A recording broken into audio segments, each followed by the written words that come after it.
Pak occupied Kashmir మీదన Bharat stand ఏంటి? ఎప్పటికైనా స్వాధీనం చేసుకోవాల్సిందే అది. మొన్న ఈ మధ్య రాజ్‌నాథ్ సింగ్ పదే పదే చెప్తున్నారు, అది తిరిగి స్వాధీనం చేసుకుంటామని. అమిత్ షా చెప్తున్నారు, తిరిగి స్వాధీనం చేసుకుంటామని. ఈలోపు పాక్ ఆక్యుపైడ్ జమ్మూ కాశ్మీర్ ప్రాంతంలో ప్రజా ఉద్యమాలు జరుగుతున్నాయి. ఆ ఉద్యమాల అణచివేతకు సైన్యము, ప్రత్యేక దళాలు రావడం, వాళ్ళని ప్రజలు తిప్పికొట్టడం, ఆ ప్రజల్ని 40 మంది దాకా సైన్యం చంపేయడం, ఆ సైన్యానికి సంబంధించినటువంటి వాళ్ళని కొంతమందిని వాళ్ళు చావబాదడం, ఇట్లాగా ఓ పెద్ద ఇష్యూనే జరుగుతుంది.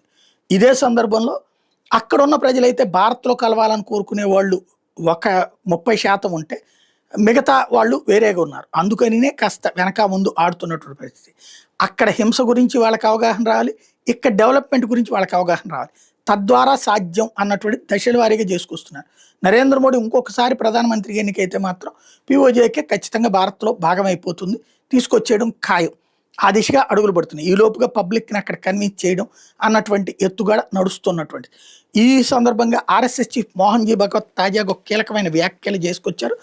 పాక్ ఆక్రమిత కాశ్మీర్‌ని తిరిగి స్వాధీనం చేసుకోవాల్సిన అవసరం ఉందని తేల్చి చెప్పారు. మధ్యప్రదేశ్‌లోని సాత్నాలో జరిగిన ఒక కార్యక్రమంలో మాట్లాడుతూ, పీఓకే అనేది మన ఇంటి గది, మొత్తం భారతదేశం ఓ ఇల్లు, కొందరు మన ఇంట్లో ఓ గదిని లేకుండా చేశారు. ఆ గదిలోనే నా టేబుల్, కుర్చీ, దుస్తుల్ని పెట్టుకునేవాడిని, దాన్ని వాళ్ళు ఆక్రమించుకున్నారు. రేపైనా దాన్ని తిరిగి తెచ్చుకోవాల్సిందే కదా. దీని ద్వారా మనం అవిభాజ్య భారతదేశాన్ని గుర్తుకు తెచ్చుకోవాలి అని స్పష్టం చేశారు.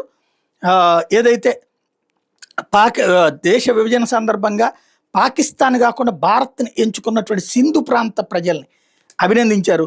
పరిస్థితుల కారణంగా వాళ్ళు ఎక్కడికి వచ్చారు, ఆ ఇల్లు వేరు, ఈ ఇల్లు వేరు కాదు అని వాళ్ళని అభినందిస్తూ చెప్పుకొచ్చారు.